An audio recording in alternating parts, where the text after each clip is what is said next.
ধনী আর গরিবদের মধ্যে ব্যবধানটা কি জানেন? ধনী প্রভাবশালী অঢেল সম্পদের যারা মালিক, তাদের রয়েছে ব্যাংক ভর্তি টাকা, আলিশান গাড়ি বাড়ি, আলিশান অনেক দামি বিছানা, কিন্তু তাদের অপূর্ণতা কোথায় জানেন? তাদের যে খাসির মাংস, রূপচাঁদা, অনেক দামি দামি খাবার খায় না, খুব একটা ভালো তৃপ্তি পায় না। খাওয়ার মধ্যে তৃপ্তি নেই, তৃপ্তিদায়ক খাবার ওদের অনেকেই খেতে পারে না। এই অনেক দামি জিনিস খায়, কিন্তু তাদের তৃপ্তি, যে তৃপ্তিটা পাওয়ার কথা সেটা পায় না। এবং তাদের জীবনে সবচেয়ে বেশি অস্থিরতা কাজ করে। ওরা স্থির থাকতে পারে না। কেন? অঢেল ছয় সম্পত্তি, অর্থ সম্পদ, কোন দিকে কি করবে, কাকে কি দিবে, রাখবে, সন্ত্রাস, ইনকাম ট্যাক্স, দুদক, সব মিলিয়ে অস্থিরতার মধ্যে তাদের দিন যাচ্ছে।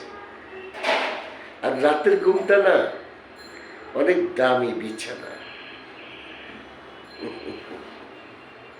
ঘুম, চোখে ঘুম নেই। বিছানা আছে দামি, কিন্তু চোখে ঘুম নেই। অনেকেই পাওয়ার ফুল ঘুমের ওষুধ খেতে হয়, ট্যাবলেট, তারপর যদি ঘুম হয়।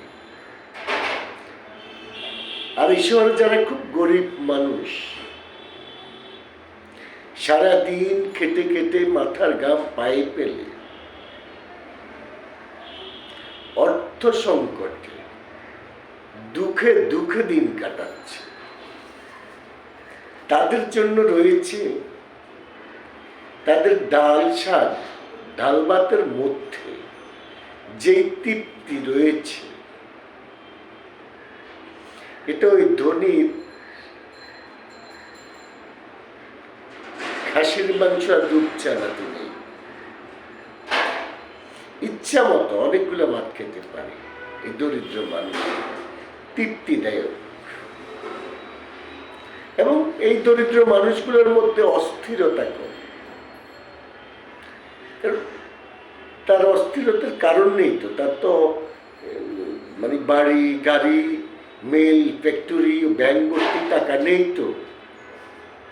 তার অর্থ সম্পদ কম, টেনশন কম, অস্থিরতা কম। তারপরে আসেন রাতের বেলা,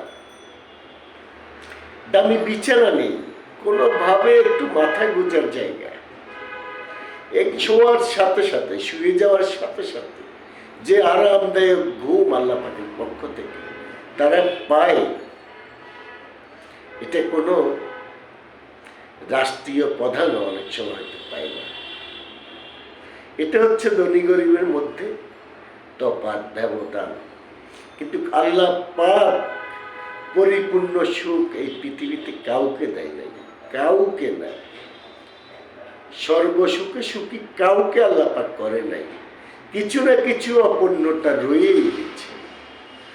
তো সবাই আল্লাহ আমাদেরকে হেফাজত করুন, সুস্থতা দান করুন, ভালো রাখুন, এটাই।